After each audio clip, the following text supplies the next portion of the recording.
Why don't you get a real job? How do you deal with hate comments? What's your least favourite skill? How do you make a living from just skipping? Best things to wear for jump rope. I'm stuck, can I get your advice? Do you have a strict diet? Hello and welcome back to my channel. I am getting my hair and makeup done by the lovely Abby.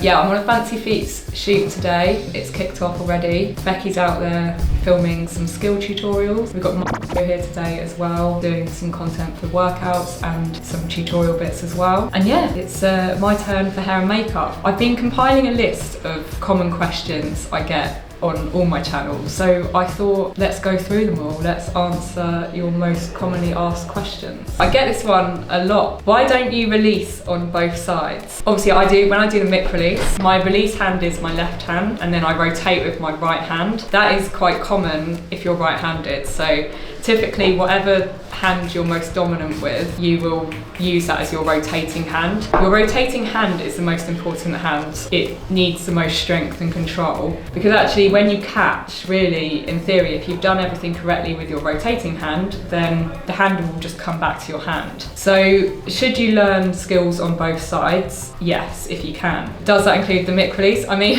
so with the release, I wouldn't say it's as restrictive if you don't learn it on both sides, and it's a very difficult skill. So a lot of skills like the crossover, swings, it's much easier to learn them on both sides. But if you've ever learned the mic release, it's very difficult. So having to get it on both sides is quite challenging. Some people are ambidextrous enough to do it on both sides. I am to an extent, so I can release my right hand and rotate with my left, but in my routines I am really fast on my releases. So my releases, although I say so myself, very, very good on my dominant side.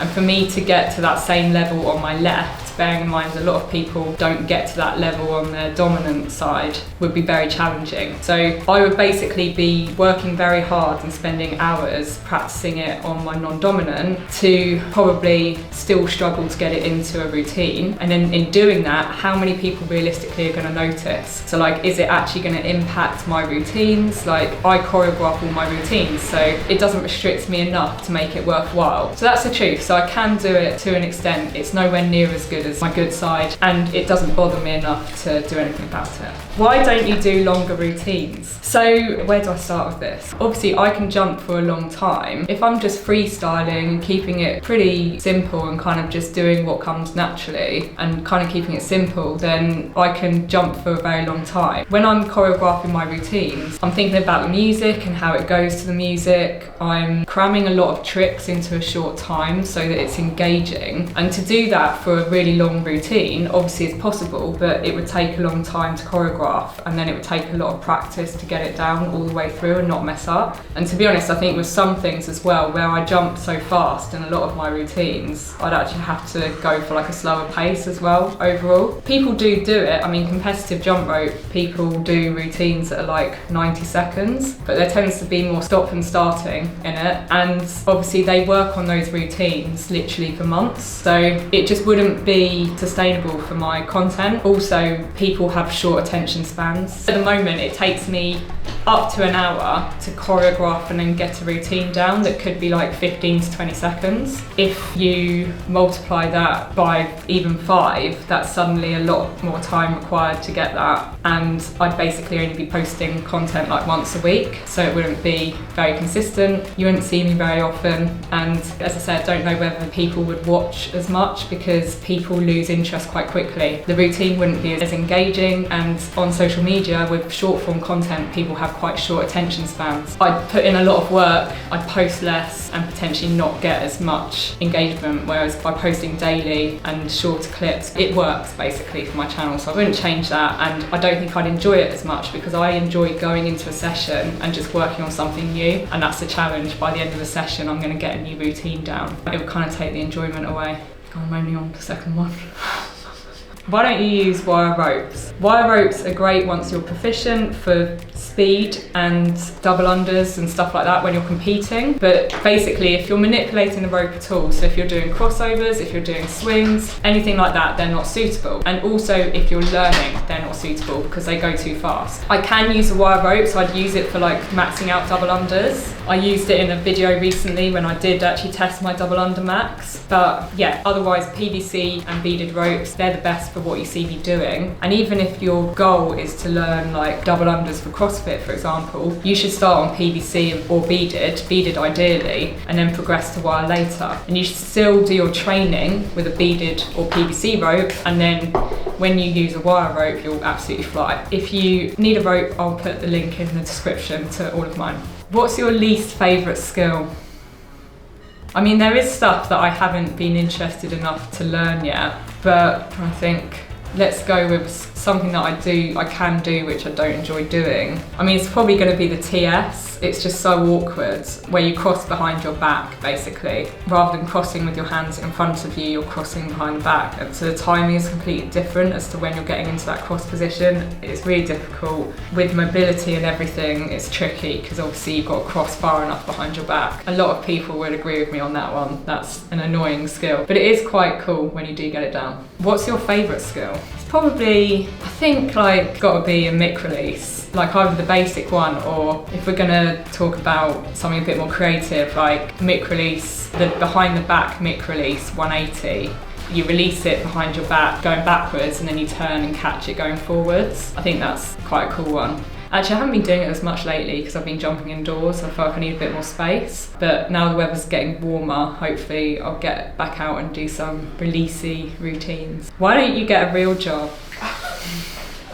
So I get this question so much. To be honest, I actually think really it's just hateful people, they're not really asking it seriously. They've not probably thought about it much. But just to clarify, I had very much what would be considered real jobs throughout my 20s before I started doing this. And then when I started doing this, obviously way more enjoyable. And yeah, I'm passionate about it. Because I'm passionate about it, there's so much I know I can do in this niche. The earning potential is really good as well. There's so much opportunity. I've been working hard to get those opportunities and to build businesses in this space, which is very much a real and very full-time job. So to answer the question, so I have a real job. Anything where you can earn a living from it is a real job, but obviously I do understand what people mean by that. But why would I get what you class as a real job when this works? This works for me. Just no reason I would give up something I'm passionate about just to meet society's expectations. How do you make a living from just skipping? So I think the important thing here is that a lot of people, when they watch my videos, they just think she literally makes a living from just skipping. Like, she skips for up to an hour a day or whatever, or I think actually people think I skip all day every day and that's all that makes me a living. But actually, if I just did that and nothing else, I wouldn't have made this a success. Like, there's so much work behind the scenes that goes into it. So obviously it's not really just skipping. There's a whole lot of planning, thinking, looking on social media, looking at trends, thinking about new ideas, thinking about music, editing. There's so much that goes into it. So there's that as well. So it's not just skipping. How I actually make a living from doing all of that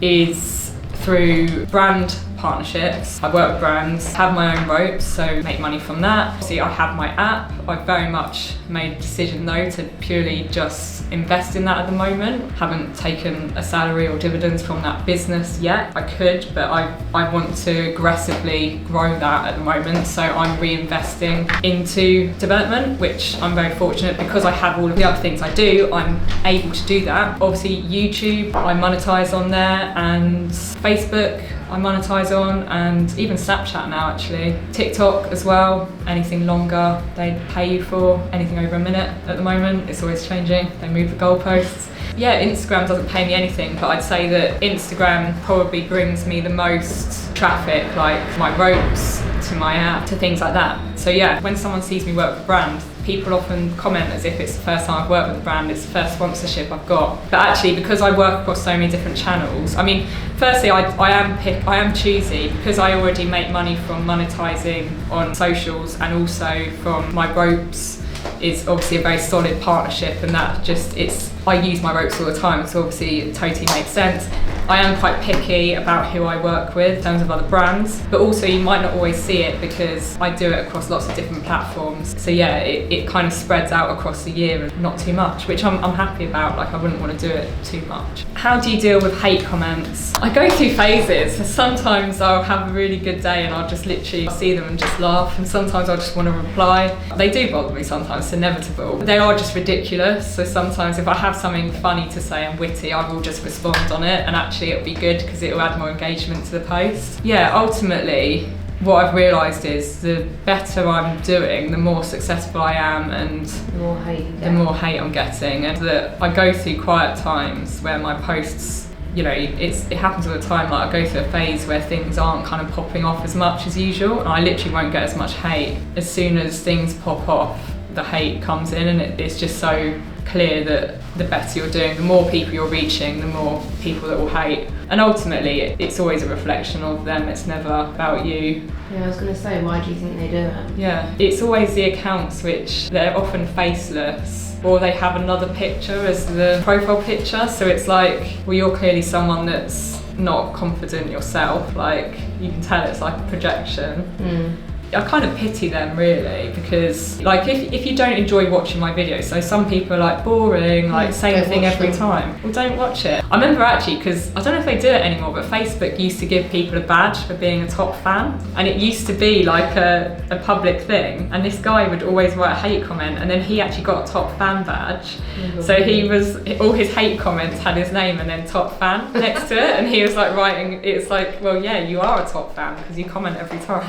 Favourite songs to jump to, so it's difficult. I have such an eclectic music taste anyway. There's not a genre that I don't like and wouldn't consider. The thing that's challenging with what I do is picking the right tempo, so some songs are just too slow or too fast. I have to like consider that. So there's some songs that I love that I would listen to on repeat in the gym, but I wouldn't ever jump to because they're too slow or too fast. It's difficult. I do find that when I create routines to hip hop music, I feel like they come out really good. The beat's really strong for it and people love them as well. But yeah, I just jump to anything really. How do I get started with jump rope? So obviously I do talk about this all the time, but I still get comments about it all the time. So just to clarify, the best place to go to get started, it's just best to start with my quick start guide. I'll link it in the description. But basically I explain everything about what type of rope you need and what the difference is, how long your rope should be, how to avoid injury and things like that, and then also the first few skills you should learn to get started and some pointers on those. Obviously I do have my app Fancy Feet. To be honest, if you do just want to jump straight in, it covers you right from the beginning as well. So it'll start right at the basic bounce, and I've also got my 6-week beginner course on there and lots of other courses to help you. But yeah, it takes you through all the skills step by step, and it won't let you learn something until you've learned the earlier stuff. So it really gives you structure and kind of stops you from going ahead too soon. Who films your routines content? So I get this question a lot because there is movement in my routines. There's movement, it appears with the camera. But the truth is that I actually self-shoot all of my routine videos. The behind the scenes and everything has literally just come from the same camera that's in one position. And all of the movement comes from the edit. Some people as well, they think that it's auto-tracking. I do some auto-tracking to an extent, but then I'll often amend it because it's always a bit much, or I'll scale it back and remove some of the tracking, and then I'll add my own manual tracking as well. So there's quite a process with it, but yeah, I do self-shoot all of those. I don't have a cameraman. I don't think I'd ever want a cameraman for those days because yeah, it's kind of just my me time actually. As much as you guys are watching, it's also my me time, and I feel totally relaxed just self-shooting those on my own. Best things to wear for jump rope. Firstly with shoes, it's a difficult one because there's no such thing as a jump rope shoe. Like if you look at pretty much all sports, there is a designated shoe for it. But with jump rope, something like that hasn't really been established yet. The thing is, a lot of people say running shoes, and especially like people in the competitive world and stuff, but they are doing a lot of like multiples and things like that. And I don't know, even with multiples though, I'm like, running shoes they're not supportive enough. They're too cushioned, and I think people can often be at risk of twisting their ankle in running shoes. Jump rope as well, it just doesn't have the same requirements. Most of the time you're actually staying pretty close to the ground, and to stop when you're jumping, you literally just stop jumping, whereas with running you have to like almost slow yourself down, and you require a really solid grip that you might get from a running shoe as well. Don't get me wrong, grip is still important, but there's just certain things that you get on a running shoe which aren't that important with jump rope. Also having like the drop, like having a raised heel. I've started finding that I'm better in flat shoes, but I actually can wear anything to jump rope, and I would say that sometimes I just choose shoes based on my outfit, and I like to put a cute outfit together, and it depends what shoes I have. But I think if someone was like, you can only jump in one pair of shoes for the rest of your life, I'd literally choose like Adidas Spezials, is that how you pronounce it? Spezials? Like these things. Yeah, cute. Or Sambas. Sambas are good as well. People find crazy, like people comment on it like, those, yeah, people are like, those aren't jump rope shoes, and it's like, well no, they're really flat, and you're close to the ground as well.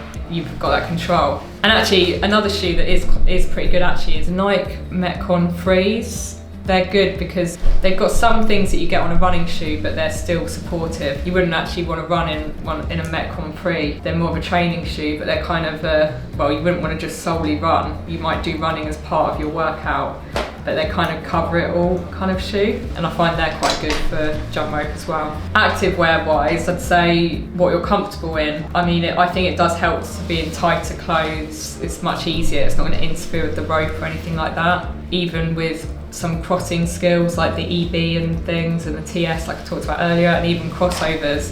If you're wearing quite bulky clothing, you might find it difficult to get in the right position for that. I'm stuck, can I get your advice? Like, people ask help with certain skills in my comments, and I can't always get to those comments. I don't always have time to respond, and it's quite difficult to help when I'm not seeing what's going on. So with this, if you want any help like this, I strongly recommend, and generally if you just want to be inspired as well, and find other people who are jumping that aren't as advanced as me, and people at different levels, people trying different things, even different styles to what I do, then check out my Facebook group for the Love of Jump Rope by Lauren Jumps. I'll link it in the description. There's like over 10,000 people on that group, people sharing their jump rope videos, and if you just share a video of you jumping and a question, or just a question on its own, people will be really helpful in the comments. And then I hang out on that group as well, so I do actually go into the group and look for people asking me questions, and I respond on there as well and give advice on form. It's really helpful because lots of people are on there, so you often get lots of different tips. Something that helped me might be different to someone else, and then they can help. So it's a really good community, so I definitely recommend checking that out wherever you're at in your jump rope journey. Can you jump to this song, so a specific song? So I get a lot of song requests. When I'm looking through, I do try and save the ones which I think are possible. The problem is that some of them really just aren't, like they're just not the right tempo. I kind of have a good idea as well, like with some songs, like what will perform well and what won't. I honestly do listen to requests and I take them, and I'll sometimes even respond to the comment when I do it. Just bear in mind it's not always possible because of what I was talking about earlier with tempo and stuff like that. And also I've got to feel the song. Like, for me to create a good choreo, I create the best stuff when I'm enjoying it and when I like the song. It can be quite difficult for me to get motivated to jump to something that's not typically something I would listen to. Do you have a strict diet? So I get this quite a lot, and I also get comments from people like eat a burger and stuff as if I don't do that. The thing is that I move so much that I actually don't have to be that strict with my diet. Like, compared to a lot of people I know, I'm less strict. Like, as much as I don't recommend this, I do drink alcohol. Moderation is fine. I probably drink more alcohol than I should. Just on the weekends and stuff. Like, I love a glass of wine and stuff. Like, I don't drink every night, obviously, but when it gets towards the end of the week, I relax with a glass of wine, and then sort of Thursday, Friday, Saturday, I might have a glass of wine, or I might go on a night out with my friends. So yeah, so like things like that. So I'm not strict on things like that. And I love eating. I love food. So yeah, like I'll have at least one takeaway a week. I don't deny myself of anything. I've started cooking more meals at home lately just because I enjoy that. I'm not particularly like it has to be a certain amount of calories or a certain amount of macros. I kind of generally just aim to eat as much protein as I can and as many nutrients as I can, like a good nutritious diet, like get my fruit and veg in and stuff. But I'm not that strict, and I definitely don't have the perfect diet. When I used to lift weights without jump rope, I used to be strict with my diet to stay the shape I am now. This is the best shape I've been in, I'd say. So I was never even as in shape as I am now, but when I was lifting weights then, I was eating better, like eating more strict. Whereas now I'm more relaxed in my diet, but I'm doing so much jump rope. Jump rope just keeps you so lean. If you're doing it on its own, great. If you're complementing it with strength training, even better.